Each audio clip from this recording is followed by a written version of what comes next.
Case മാനിയ വിട്ട് മധ്യസ്ഥ ശ്രമങ്ങളിലേക്ക് വരെ അനുരഞ്ജനത്തിന്റെ മാർഗത്തിൽ ഇതുപോലാണ് ഏർപ്പാടെങ്കിൽ ഈ മധ്യസ്ഥ ശ്രമം എങ്ങനെ വിജയിക്കും?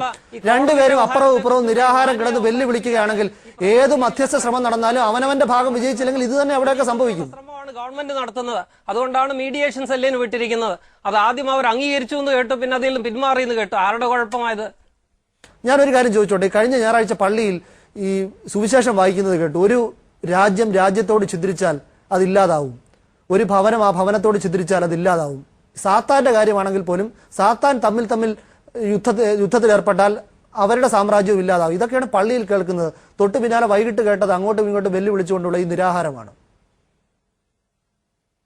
അതാ ഞാൻ പറഞ്ഞത്, ക്രൈസ്തവ സാക്ഷ്യത്തിന് വികലമായ ഒരു സാക്ഷ്യമാണ്